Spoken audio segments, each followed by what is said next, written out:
Dans l'épisode précédent, on a vu que les différentes guerres fratricides, une touche de consanguinité et un peu de mauvais leadership ont coûté leur trône à la première dynastie franque. Une nouvelle équipe, plus vive avec l'esprit start-up, a donc pris leur place, lancée par les Pipinides, une famille de la noblesse d'épée qui va enfanter la deuxième dynastie franque, ou française, celle des Carolingiens.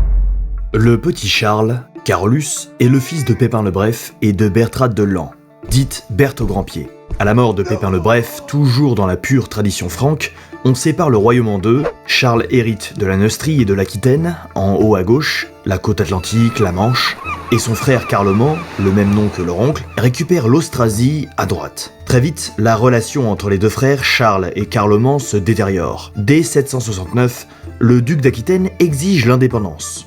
Charles demande de l'aide à son frère Carloman qui l'envoie valser illico. Charles se retrouve donc seul à gérer cette crise qu'il va résoudre en forçant la main des Vascons pour faire le sale travail et éclater le duc d'Aquitaine pour la gloire de leur bon roi. Un an plus tard, c'est en 770 que la Lombardie prend le relais pour faire chier Charles. Didier, le roi des Lombards, en a gros. En effet, Charles a promis de marier Désirée, fille de Didier. Désirée est peut-être princesse, Désirée est peut-être héritière, mais la petite Lombarde se retrouve également être un gros cajot, un boudin de compétition, quoi. Et Charles explique à Didier que Désirée elle est gentille, mais j'ai pas à marier une gonzesse avec les dents éclatées, une moustache et un monosourcil. Je suis pas vétérinaire moi. Donc le laidron se retrouve immédiatement à faire ses valises retour express par-delà les Alpes. Le pays lombard digère mal qu'on lui ait expliqué que sa princesse est imbaisable et arrive pas à se rentrer dans le crâne que d'harceler les papes à Rome, c'est pas une bonne idée quand ton voisin, Charles, est roi de droit divin et accessoirement la plus grosse brute d'Occident. L'Empire byzantin, censé protéger la papauté en même temps, a d'autres problèmes à régler.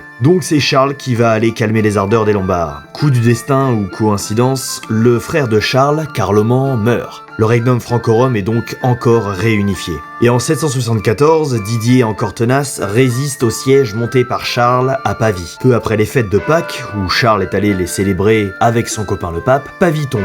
Charles, Carolus, devient officiellement Carolus Magnus, Charlemagne, roi des Francs et des Lombards. Et dans son délire, se fait forger cette fameuse couronne de fer en anneau qui, selon la légende, a été forgée avec un clou de la croix du Christ. Charlemagne, éclater des hérétiques, c'est son passe-temps favori après la messe. Le territoire espagnol est sous le joug arabo-berbère, mais il connaît trop bien les différences économiques et culturelles entre l'Espagne et la Francie. Ce territoire ne l'intéresse donc pas. Et en 778, les Arabes se tirent dans les pattes. Hussein de Saragosse vient de recevoir des menaces de la part d'un émir, plus au sud, et va donc demander de l'aide à Charlemagne en lui prêtant allégeance. Charlemagne admire la civilisation arabe qu'il trouve très en avance dans le commerce et les arts. L'opportunité est trop belle pour aller éclater les hérétiques, donc Charlemagne monte une équipe et descend à Cordoue pour aller voir Hussein et tâter un peu le terrain avec ses nouveaux copains. Sauf que Charlemagne trouve porte close et Hussein prétend qu'il n'a jamais prêté allégeance à Charlemagne. Or Charlemagne ne cherche même pas à débattre et décide donc de rentrer chez lui. Sur le retour, il trouve Pampelune et sur un coup de sang crame tout dans la ville. Les nouvelles viennent alors de Saxe, au nord de l'Allemagne, qui est toujours en train de se rebeller, et Charlemagne décide donc d'accélérer le pas et remonter illico avec la moitié de l'armée et confie l'autre moitié à Roland, son meilleur guerrier, un gars sûr, marquis de la Marche de Bretagne. L'arrière-garde menée par Roland passe par le col de Roncevaux à plus de 1000 mètres d'altitude. Sauf que les Vascons leur tombent dessus par-delà les hauteurs en représailles du saccage de Pampelune. Au XIe siècle sortira un poème épique retraçant cet événement que l'on nommera la chanson de Roland. Au-delà du fait que c'était donc les Vascons et pas les Arabes qui ont attaqué le régiment de Roland, on y découvre à travers les 4000 et quelques vers la beauté épique du courage franc. Un guerrier habité par l'envie non seulement de défendre son dieu, son royaume et ses hommes, mais également une totale abnégation pour protéger son bon roi. Roland, blessé et à terre, attendra la dernière seconde de la dernière minute, juste avant de recevoir le coup de grâce, pour siffler dans le corps de guerre, afin d'éviter à son bon roi Charlemagne de revenir sur ses pas, au risque de tomber dans le même guet-apens. Pris au piège, une grande partie de l'armée franque mourra précipitée dans le ravin. Pendant la guerre contre les Lombards, les Saxons en profitent pour se révolter et continuer leur saloperie païenne qui consiste à violer des esclaves et à câliner les arbres en marchant avec leurs pompes toutes dégueu sur les Ardennes et la Moselle. Faut savoir que la tolérance des Carolingiens est plutôt faible et que Charlemagne est encore moins patient que son grand-père Charles Martel quand il s'agit des hérétiques. Ce dernier va donc leur proposer la technique sarrasine qui consiste à choisir entre le baptême ou la mort. Cela simplifie amplement les négociations. le chef saxon, Widukind, fait chier. Alors en 782, Francs et Saxons se retrouvent en lisière de forêt pour le combat final, sauf que Charlemagne a la main un peu lourde et l'excès de zèle qu'on reprochera au camp d'en face dans 1200 ans. La bataille fera 5000 morts côté saxon et 15 000 personnes seront déportées. Widukind, courageux mais pas téméraire, s'enfuit chez les Danois. On crame donc quelques villages et on décapite les chefs devant leurs troupes pour être bien certain que le message passe. Le bruit court même que les Francs n'auront pas les couilles de rester, occuper le territoire, peu dense en population et pas très fertile. Charlemagne, en grande tradition franque, n'a toujours pas de palais fixe et décide donc de faire fermer leur gueule à tous les Saxons en s'installant en Saxe sur la durée. Pour la petite histoire, les Saxons ont un arbre sacré. Charlemagne trouve qu'un parking irait beaucoup mieux à cet endroit et donc fait tout raser. Toute la Saxe se fait évangéliser, c'est soit ça, soit le bûcher de toute façon, et donc Charlemagne contrôle le territoire et le peuple saxon, forcé d'arrêter leur habitude de sauvage, commence à prendre goût à la chrétienté. Finalement, Widukind sort de sa grotte et accepte de se faire baptiser. Charlemagne achèvera la pacification de la Saxe uniquement en 799, après plusieurs années de campagne en compagnie de son fils Charles le Jeune. En 792, un des fils de Charlemagne, nommé à l'ancienne, Pépin, va se faire engrainer par des élites du palais et conspirer contre son propre père. Un notable lombard va dénoncer Pépin et Charlemagne rentre donc illico foutre une branlée à son fils. Jugement express, toute l'équipe de Pépin est condamnée à mort, on décapite tout le monde, mais comme d'hab, Charlemagne en bon roi amnistie son fils. Et comme d'hab, on envoie le gamin dans un monastère. On arrive au 9e siècle, après l'an 800, Charlemagne est un baroudeur. Il voyage tout le temps, de propriété en propriété, c'est un peu un SPF, un sans palais fixe. En 801, il va s'installer à Aix-la-Chapelle et y fait construire un palais d'inspiration romaine et byzantine. On y reconnaît le style des palais de Constantinople. Aix devient le centre culturel et administratif d'Occident. Pendant ce temps-là, le pape Léon III, sous la protection de Charlemagne, se retrouve à Aix-la-Chapelle. Charlemagne, très respectueux du Saint-Père, lui explique que sa place n'est pas ici, mais dans les États pontificaux, au siège, au plus près de la tombe de Saint-Pierre. Il va donc raccompagner Léon III au Saint-Siège. Il faut savoir qu'à l'époque, l'Occident est un bazar sans nom, il y a des rois partout et un seul roi pour les gouverner, Charlemagne. Charlemagne veut donc un empire. Léon III, qui s'est fait sauver les miches plusieurs fois par Charlemagne, va donc le couronner et lui donner cet empire. Nous sommes le 25 décembre et Charles, en bon dévot, s'agenouille devant le Saint-Père qui lui dépose une couronne et le sacre Augustus à la mode romaine, empereur d'Occident. La suite de son règne se fera sous la lumière de la vertu et de la paix. On y verra même l'Empire byzantin, gouverné par une gonzesse, Irène de Byzance, refuser de reconnaître Charlemagne comme empereur.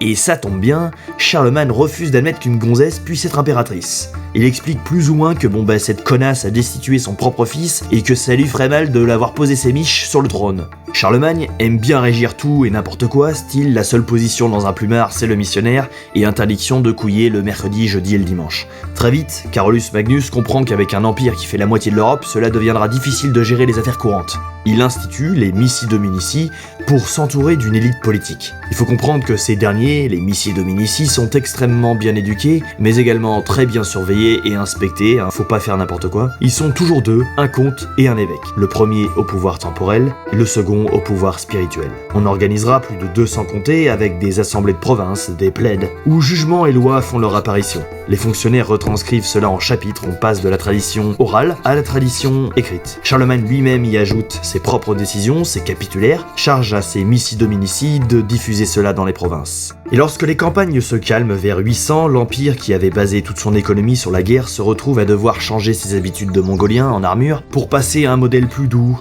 plus durable. On va changer l'agriculture, qui était basée depuis l'Antiquité sur un modèle esclavagiste, ou similaire à l'esclavage. Ce projet ne se fera pas en un jour et se concrétisera vers l'an 1000.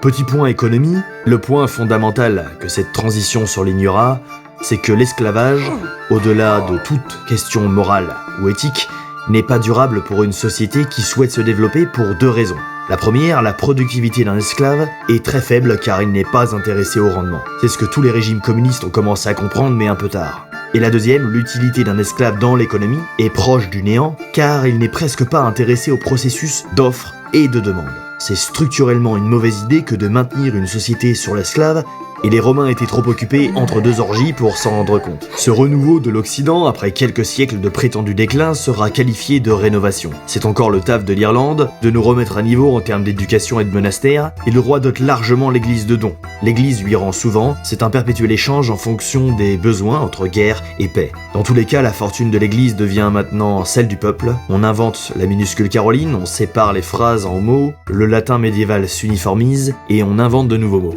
On développera des cathédrales et l'orfèvrerie en s'inspirant de l'art byzantin. Charlemagne sera qualifié par ses contemporains de géant, de tacticien, généreux avec les pauvres, attaché à sa famille, proche de sa mère et de ses enfants. Charlemagne, bien que grand guerrier, a pris le plus grand soin à défendre la paix et à défendre la chrétienté. On sait qu'il n'arrivera jamais à manier l'art de l'écriture, s'y étant pris trop tard et ayant certainement des bûches à la place des doigts. Mais il comblera cette lacune en s'instruisant le plus possible et en répandant ce pourquoi il sera encore connu 1200 ans plus tard, l'école pour un maximum de personnes. Il sait que l'instruction est utile pour le peuple, mais c'est aussi pour lui le meilleur moyen d'être tenu au courant des affaires courantes par ses missi dominici dans son empire qui couvrira l'Occident. A-t-il créé l'école? Pas vraiment, mais il a mis un point d'orgue à exiger de son élite dirigeante qu'elle soit irréprochable dans son apprentissage, son savoir, sa morale et dans sa culture, dès le plus jeune âge. En 814, Charlemagne s'éteint. Il sera canonisé par un antipape, Pascal III, mais ne sera jamais légitimé par la suite, possiblement pour avoir eu la main un peu lourde avec les Saxons. Son culte est néanmoins toléré et sa fête célébrée le 26 janvier. Son épée joyeuse sera utilisée pour bon nombre de couronnements en France et même celui de Napoléon. Son règne durera 46 ans pour toute l'Europe occidentale, utilisant sa chrétienté et asseyant son image de pater Europae pour unifier les peuples. Ce sera l'apogée de la courte dynastie carolingienne qui ne survivra pas à son empereur. Ce sera également l'apparition des Capétiens qui finiront par élever la France au pinacle de l'histoire pour le reste de son existence. Et c'est au prochain épisode qu'on verra ça.